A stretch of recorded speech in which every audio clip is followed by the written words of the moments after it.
پھر اس کے بعد ایک ہے اب سہم سادات. سہم امام کی تو آپ نے اتنی تفصیل سنی کہ وکیل کون سے ہوتے ہیں اور کیا اختیارات ہوتے ہیں اور کتنی رسید لینا ضروری ہے اور اسی کو دینا ضروری ہے, کسی اور وکیل کو بھی دے سکتے ہیں. یہ سہم امام کا پارٹ تھا. اب سہم سادات ہے. سہم سادات میں ایک گروہ مجتہدین تو وہ جو کہتا ہے کہ سہم سادات بھی مجتہد ہی یا اس کے وکیل ہی کو دو, تو وہ بھی اس میں سے نکل گئے, جیسے رہبر معظم ہے یا مثلا امام خمینی وغیرہ ہے. لیکن آقا سیستانی ہوں یا عبد اللہ کوئی ہوں یا کچھ مراجع اور بھی ہیں, وہ کہتے ہیں کہ کچھ شرائط کا خیال کرنا پڑے گا سہم سادات کے سلسلے میں. کچھ شرطیں ان کا خیال کر کے آپ دے سکتی. وہ شرطیں کیا ہیں؟ اس میں پہلی ایک تو شرط یہ ہے کہ جسے بھی آپ سہم سادات دیں اس کا سید ہونا کنفرم ہونا چاہیے. سید ہونا بالکل کنفرم. اچھا, سید کی پہچان کیا ہے؟ تو سید اسے کہتے ہیں جو باپ کی طرف سے سید ہو. یعنی باپ اگر غیر سید ہے اور ماں اس کی سیدانی ہے تو علماء یہ کہتے ہیں کہ اگر سے ماں کی طرف سے سیادت جو اس کے اندر آ رہی ہے تو یہ احترام کا اور اس کا مستحق تو ہے, لیکن اس کو سہم سادات نہیں دیا جا سکتا. ماں کی طرف سے, باپ کی طرف سے سید ہونا چاہیے اس کو. یعنی اس کا باپ سید ہو چاہے خواہ ماں غیر سادات میں سے ہو, سیدانی نہ ہو, لیکن اگر باپ سید ہے اور یہ مستحق ہے یہ شخص تو اس کے باپ کی طرف سے سید ہونا چاہیے. ماں کی طرف سے اگرچہ یہ عزت و احترام کا مستحق ہے, لیکن کیونکہ اس کا نسل باپ سے چلتی ہے اور باپ اگر غیر سید ہے تو یہ اس کی اولاد بھی غیر سید ہی شمار ہوگی, چاہے ماں کی طرف سے یہ سید ہو, لیکن نسل کیونکہ باپ سے چلتی ہے اور سیادت وہاں سے منتقل ہوتی ہے تو اس لحاظ سے اس کو یہ احترام کا مستحق ہونے کے باوجود بھی اس کو سہم سادات نہیں دے سکتے. ٹھیک ہے, دیگر اموال سے اس کی مدد کی جائے گی, ایسا نہیں کہ اس کو کہا جا رہا کہ اس کو کچھ نہ دیا جائے اور ایک ظالمانہ سلوک گویا سے کیا جائے. مقصد کہنے کا کہ سہم سادات صرف نہیں دیا جا سکتا, باقی دیگر اموال ہیں.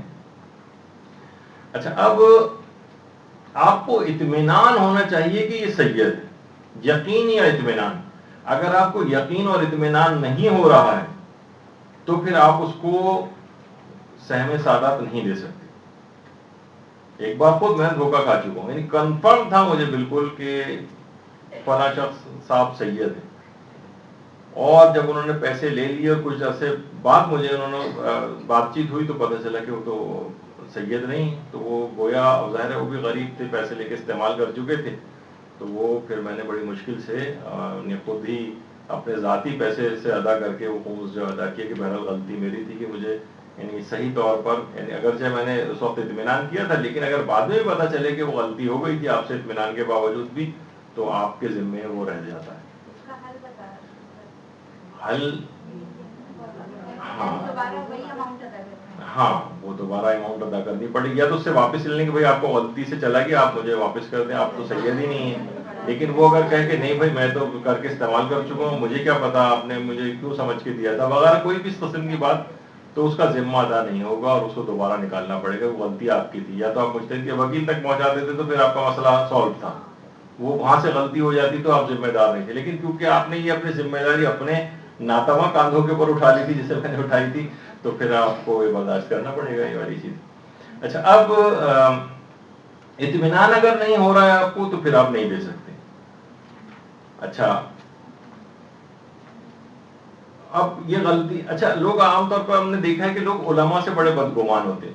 ہم ان کے پاس گئے اور ان سے کہا کہ ہم سید ہیں, اور ان کے سامنے ہم نے تقاضا کیا اور انہوں نے ہمیں جو ہے نا دیا ہی نہیں سہم سادات, بلکہ اسی سے تھوڑی دیر پہلے ہمارے فلاں بھائی نے خود لے جا کے یا فلاں رشتے دار نے ان کو خون سے لے جا کر دیا ہے, لیکن انہوں نے ہمیں نہیں دیا. وہ اس کی وجہ یہ ہوتی ہے کہ ان کو اطمینان نہیں ہو رہا ہے.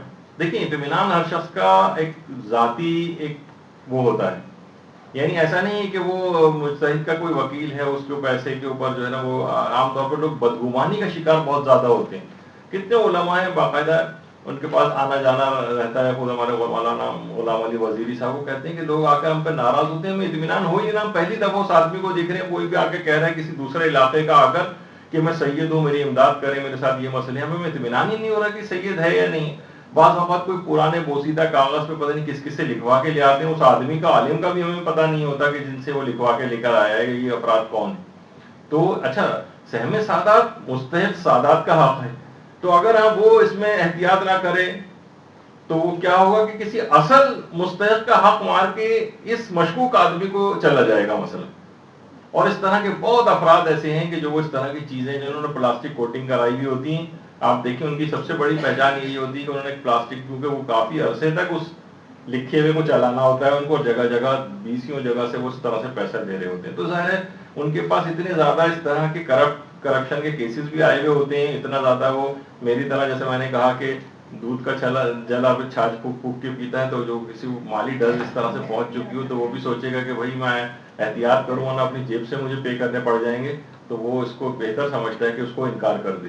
تو وہ اس کے پیچھے یہ والی باتیں ہوتی ہیں، کیونکہ معاشرے کے اندر دھوکہ بازی اتنی زیادہ عام ہوتی جا رہی ہے. تو اچھا اس کے نتیجے میں ہوتا کیا ہے کہ بعض اوقات کوئی واقعتاً صحیح مستحق کے پاس بھی خمس پہنچنے سے رہ جاتا ہے، لیکن وہ کیا کرے، مجبوری ہوتی ہے. انسان کے دل کو اطمینان آنا، ہر شخص کا اطمینان کا کیفیت الگ ہوتی ہے، کچھ کو جلدی اطمینان آ جاتا ہے، کچھ کو نہیں آتا ہے، اور ہر شخص اپنے اطمینان کا پابند ہے. تو بہرحال سید ہونا اس لحاظ سے یہ اطمینان ہونا چاہیے، اطمینان نہیں ہے تو اسے نہیں دے سکتے. اس کے بعد اگلی شرط یہ ہے، سید کی پہچان تو یہ ہو گئی. اس کے بعد یہاں ایک بات اس میں اور ہے کہ سید کیسے پتہ چلے گا. یا تو اپنے علاقے میں سید مشہور ہو، اپنے علاقے میں اس کو سید مشہور ہونا چاہیے. اگر اس کے سید ہونے کا اطمینان ہو رہا ہے آپ کو تو پھر اس کو دے سکتے ہیں، کیونکہ اپنے علاقے میں سید صاحب کے طور پر مشہور ہے. ظاہر ہے اور کہاں سے لوگ جو ہے نا، کوئی اس کا ڈی این اے ٹیسٹنگ تو نہیں ہوتی سید کی کہ وہ جا کے پتہ چلائیں کہ سید ہے یا نہیں ہے. تو شہرت اس کے اندر ایک چیز شہرت کی بھی ہوتی، یعنی اس کو اس لحاظ سے اطمینان ہونا چاہیے، سید کے طور پر مشہور ہونا چاہیے. یا مثلا 2 عادل گواہ کہتے ہیں کہ یہ سید ہے.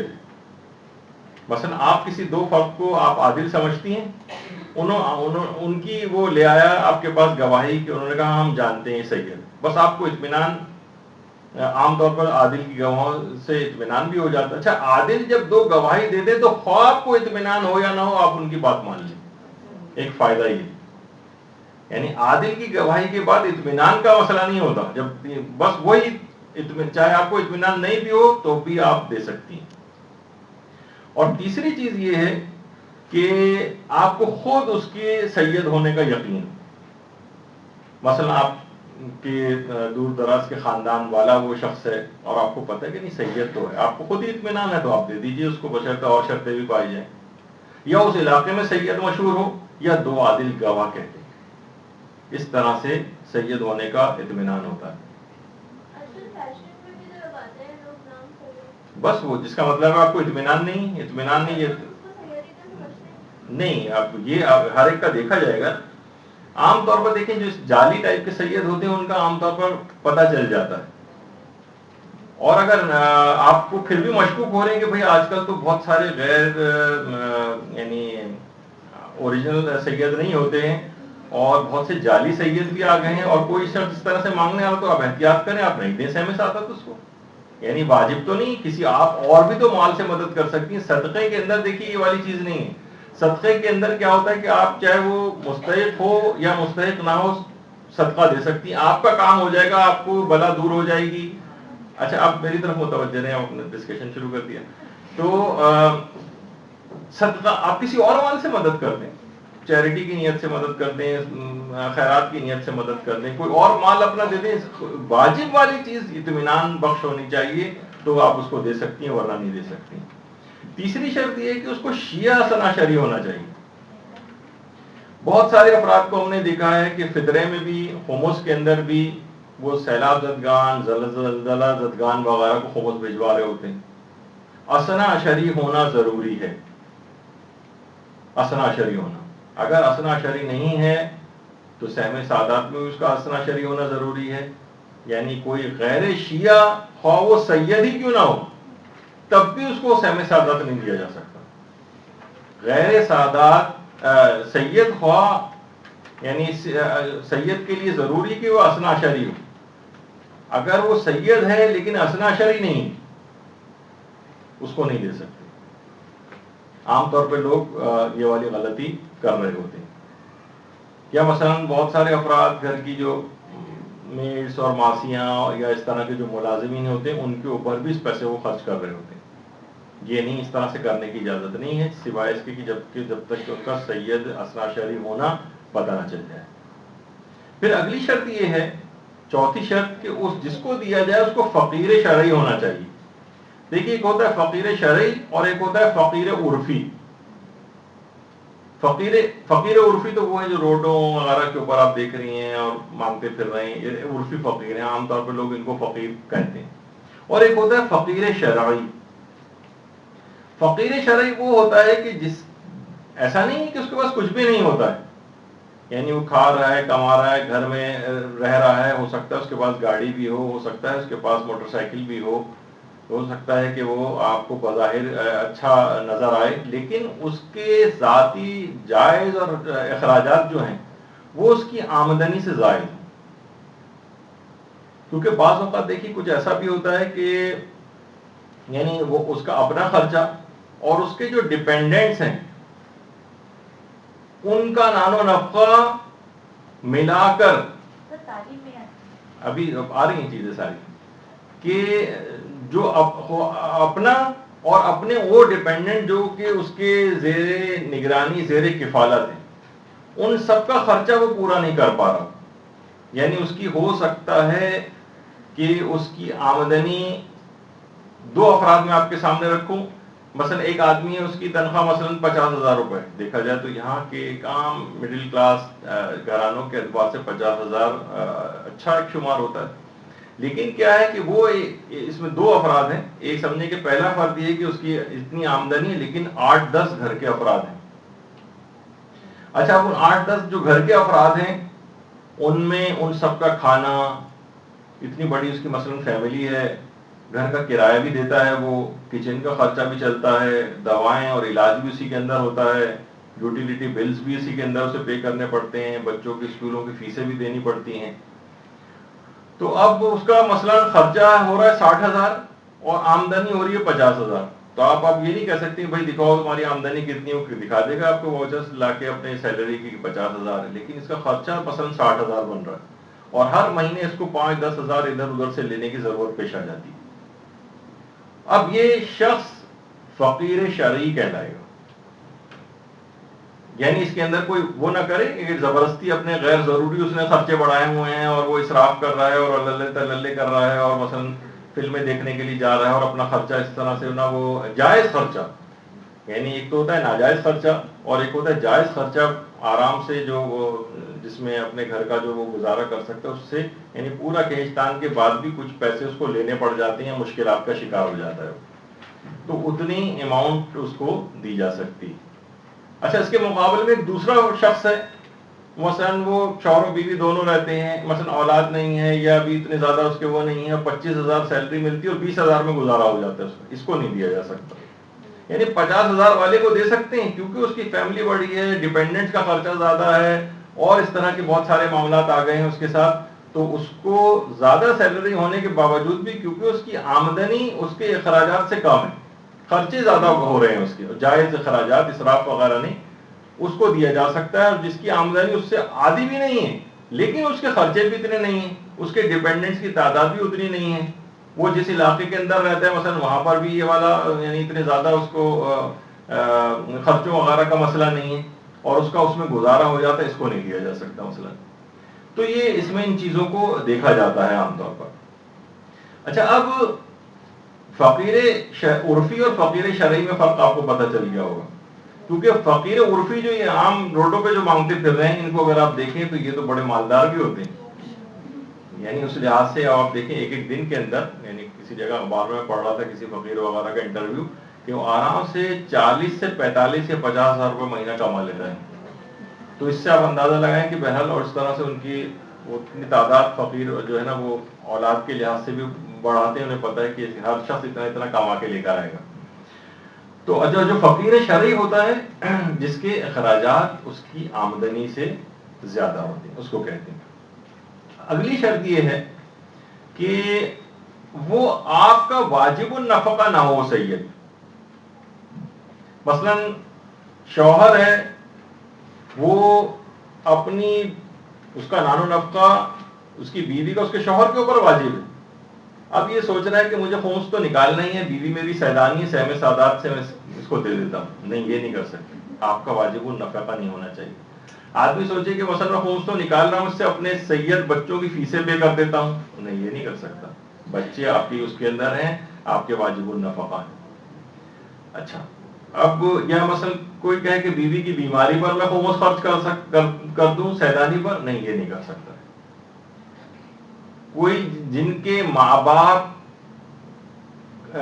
یعنی والدین کا بھی نان و نفقہ واجب ہوتا ہے, تو وہ کوئی سوچے کہ میں اپنا والدین اس کے اوپر ڈیپینڈنٹ ہے, ان کا نان و نفقہ وہ دیتا ہے, تو ان کو میں سہم سادات دے دوں, ایسا نہیں کر سکتا. ہاں, البتہ ایک صورت ہے جس کی میں زیادہ تفصیل میں نہیں جاؤں گا, کہ جب ایسے اخراجات جو ان افراد کے اوپر آ جائیں جو آپ کی واجب ذمہ داریوں میں سے نہ ہوں, اس سلسلے میں ان کی مدد کی جا سکتی ہے. ویسے جملہ اتنا کافی ہے, لیکن اس کی میں تفصیل میں نہیں جا رہا. اس کو چھوڑ دیجیے تاکہ بات مکمل ہے. جن کی سمجھ میں آ گیا, نہیں سمجھ میں آیا تو جاننے کی ضرورت نہیں. تو اچھا, پھر اگلی شرط اس کے اندر یہ ہے کہ 1 سال کے اخراجات سے زیادہ نہیں دے سکتے. بہت سے لوگ غلطی یہ کر رہے ہوتے ہیں کہ مثلا اچھی بڑی اماؤنٹ انہوں نے نکالی, مثلا 20 لاکھ روپے خمس نکال دیا کسی نے, کہا کہ ہمارے فلاں فلاں غریب میں پورا خمس اس کو دے دیا کہ بھائی ان میں شرطیں پائی جاتی ہیں. نہیں, 1 سال کے ویسے ابھی تھا آپ کی خدمت میں پیش کیا میں نے کہ مثلا ہو سکتا ہے کہ ہر مہینے 5,000 اس کو کم پڑ جاتے ہوں, قرضے ورضے لینے کی ضرورت پیش آتی ہے, تو 5,000 فی مہینہ مثلا, تو 1 سال کے 60,000 ہو گئے. تو اتنی اماؤنٹ اس کو دی جا سکتی. یہ نہیں کہ مثلا آپ نے زیادہ نکال دی تو سارا اس کو لے جا کے دے دی. نہیں, جتنا ڈیفیسٹ اس کا آ رہا ہے اور سالانہ جتنا ڈیفیسٹ بنتا ہے, جس کے لیے اس کو قرضے مانگنے کی اور پریشان ہونے کی ضرورت پیش آتی ہے, فقط اتنا دیا جا سکتا ہے. وہ بھی 1 سال کے اخراجات سے زیادہ نہیں دے سکتے. مثلا آپ یہ نہیں کر سکتے کہ ہر سال ہی ضرورت رہے گی اس کو, تو ایسا کرتے ہیں 5 سال کا 1 سال دے دیتے ہیں. نہیں, ایسا نہیں کر سکتے. 1 سال سے زیادہ کا جو ڈفرینس آ رہا ہے اس سے زیادہ نہیں دیا جا سکتا اس کو. اچھا, اب ہاں, البتہ یہ ضرور ہے اس کے اندر کہ بعض اوقات یہ ہوتا ہے کہ اس کی آپ نے ٹھیک ہے اندازہ کر کے 20,000 25,000 جتنا بھی ڈیفیسٹ آتا ہے سال کے اعتبار سے کیلکولیٹ کر کے اس کو دے دیا. اچانک سے اس کے پاس کوئی ناگہانی خرچہ آ گیا, ایک دم سے بیماری آ گئی, ایک دم سے آپریشن آ گیا, ایک دم سے بچی کی شادی آ گئی, ایک دم سے یوٹیلیٹی بل بہت زیادہ آ گیا اور بجلی کاٹ کے جا رہے ہیں, اور وہ آ کر آپ سے مانگ رہا ہے, تو آپ یہ نہیں کہہ سکتے بھائی سال بھر کا دے دو جی, اب کہاں تم دوبارہ مانگنے آ گئے. نہیں, یہ جو ناگہانی خرچے اس کے اوپر آ گئے ہیں اس کے لحاظ سے یہ پھر مستحق جو ہے اس لحاظ سے ہو جائے گا. ٹھیک ہے, اس کے پاس جو اماؤنٹ آیا ہے وہ اس اماؤنٹ کو خرچ کر لے سہم سادات میں جو سال بھر کے ڈفرینس کے برابر اس کو ملا ہے, اور اس کے بعد جب وہ دیا سال بھر کے اعتبار سے تھا, لیکن وہ پتہ چلا کہ 3-4 مہینے کے اندر ہی وہ کسی وجہ سے ختم ہو گئے, تو اس کو پھر مزید دیا جا سکتا ہے.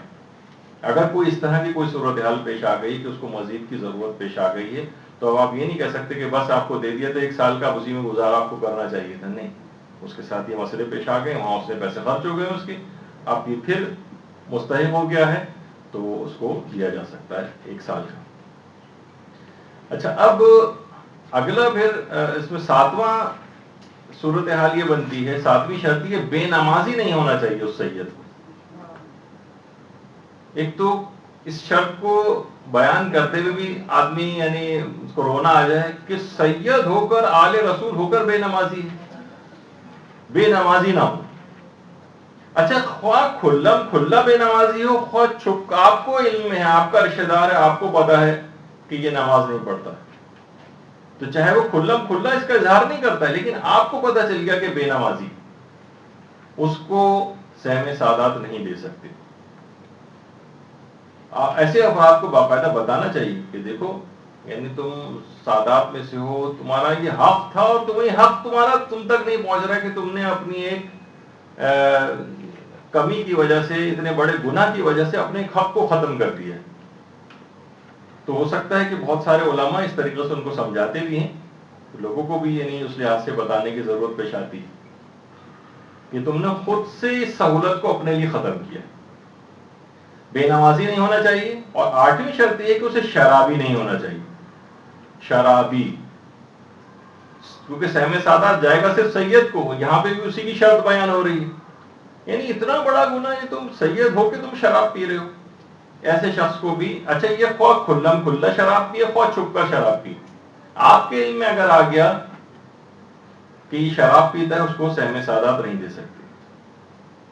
البتہ کھوج لگانا واجب نہیں ہے آپ پر کہ آپ کوئی سعادات آیا تو آپ اس کے رشتے داروں سے پوچھتے پھریں شراب وغیرہ تو نہیں پیتا ہے.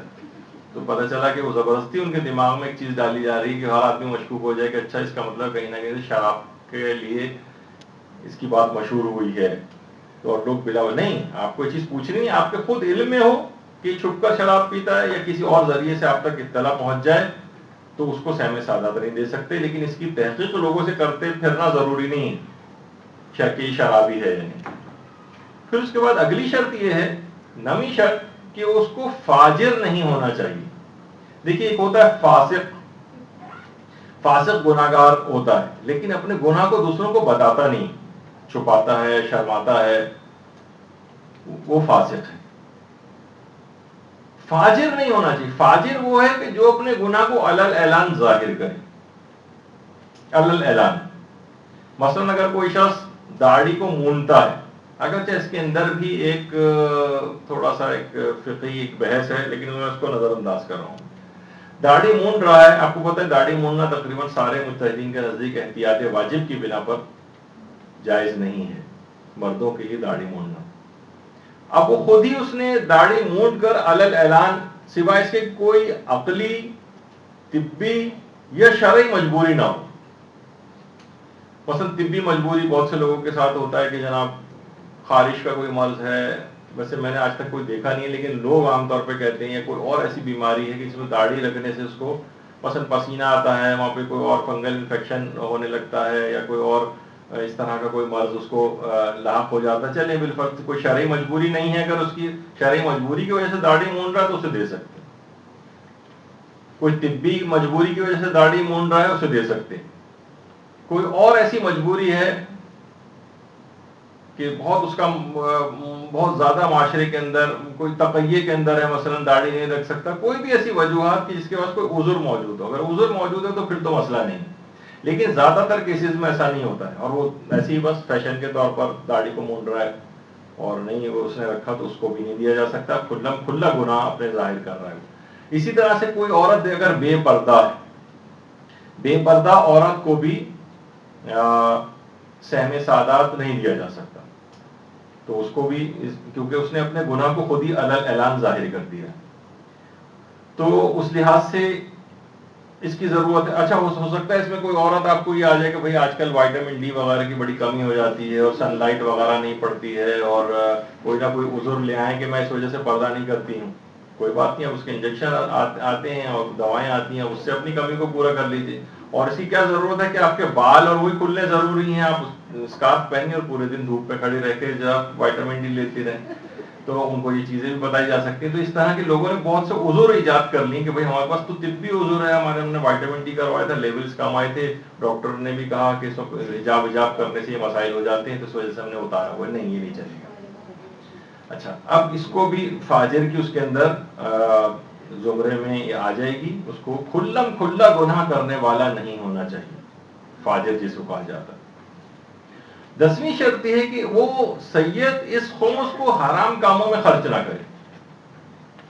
مثلا خود آپ سے کوئی مثلا کہہ رہا ہو کہ بھائی اب یہ میں تو بہت ہو گیا ہوں، اب جا کر جیسے مجھے پیسے ملیں گے مثلا میں ہیروئن خرید کے پیوں گا. اب یہ کیا ہے کہ آپ کو پتہ ہے کہ حرام میں خرچ کرنے کے لیے جا رہا ہے. بہت سے لوگوں نے خمس کو پیسوں سے کرکٹ میچ تک کروائیں. تو اس قسم کے افراد جو ہیں ان کو اس میں شمار نہیں ہوتا. تو جو بھی سید ہو وہ خمس کو اگر کسی گناہ کے کاموں میں استعمال کرے گا تو اسے خمس نہیں دیا جا سکتا، بلکہ اسے خمس دینے سے گناہ کرنے میں مدد ملتی ہو تو بھی علماء فرماتے ہیں کہ احتیاط واجب ہے کہ اسے خمس نہ دیا جائے، چاہے وہ اسے گناہ میں استعمال نہ بھی کرے. گناہ میں مدد مل رہی ہے اس کو اس کے اندر طاقت آ رہی ہے، اس کے بعد مثلا جا رہا ہے کسی کو قتل کرنے کے لیے، وہ اس کو استعمال کر کے وغیرہ، تو بہرحال چاہے وہ ایک تو یہ کہ خمس کو گناہ کے کاموں میں استعمال نہ کرے، بلکہ اسے گناہ میں مدد مل رہی ہو تو بھی احتیاط واجب ہے کہ اسے خمس نہ دیا جائے، خواہ وہ گناہ کے کام میں استعمال نہ بھی کرے اس کو، لیکن اس کو مدد بھی ملنی نہیں چاہیے۔ اور اس کے بعد اگلی شرط یہ ہے کہ 11ویں شرط کے خمس ملنے سے اسے کسی حرام کام میں مدد نہ ملے۔ مثلا پتہ ہے کہ بہت سارے میں نے کیس اپنی آنکھوں سے بھی دیکھا ہے کہ لوگ قرضے لے رہے ہوتے ہیں شادی بیاہ کے اخراجات کے لیے اور خمس لے رہے ہوتے ہیں، پھر اس کے بعد ایسی مہندیوں کے پروگرام جو گانے بجانے کے میں انہوں نے خرچ کیے ہوں اس پیسے کو، اور آپ کو پتا ہے کہ خمس ملنے سے یہ اس حرام کام میں مدد ملے گی۔ ورائٹی پروگرام کرائے گا، مثلا وہ خود کہہ بھی رہے ہیں کہ بس یہ دیکھیں یہ سب چیزیں ہونی ضروری ہیں اور میں اس کام کے لیے مجھے کچھ رقم چاہیے اور کہیں سے کوئی خمس وغیرہ مل جائے۔ نہیں، حرام کام میں مدد نہیں ملنی چاہیے، ایسے کو نہیں دیا جا سکتا خمس۔ یعنی مستحق خمس کے لیے عادل ہونا ضروری نہیں ہے کہ اسے ایک بھی گناہ نہ کرے اور ایک بھی واجب اس سے ترک نہ ہو، لیکن ان کو ان تمام چیزوں کا خیال کرنا پڑے گا، اس کے باوجود ان شرائط کی پابندی کرنا پڑے گی۔ خاص طور پر اس میں آخری 5 شرطیں علماء وہ فرماتے ہیں کہ احتیاط واجب کی بنا پر ان کی پابندی بھی ضروری ہے۔ یعنی یہ جو 11 شرطیں ہیں، یعنی آپ کو توضیح المسائل میں بھی ملے گا کہ مستحق خمس کے لیے عادل ہونا ضروری نہیں ہے، یعنی کہ وہ تمام واجبات پورا کرتا ہو اور تمام حرام کاموں سے اپنے آپ کو بچاتا ہو، لیکن ان 11 شرطوں کی پابندی اس کو کرنا ضروری ہے۔ یہ اگر آپ کے خیال میں یہ شرطیں اس کے اندر پوری ہو رہی ہیں تو پھر آپ اس کو خمس دے سکتی ہیں، یہ شرطیں پوری نہیں ہو رہی ہیں خمس نہیں دے سکتی، یا شک ہو رہا ہے آپ کو تو بھی اس سلسلے میں آپ احتیاط کر لیں، اور جب تک اطمینان نہ ہو تمام شرائط کا تب تک اس کو خمس نہ دیں۔ برحمتك يا أرحم الراحمين وصلى الله على محمد وآله الطاهرين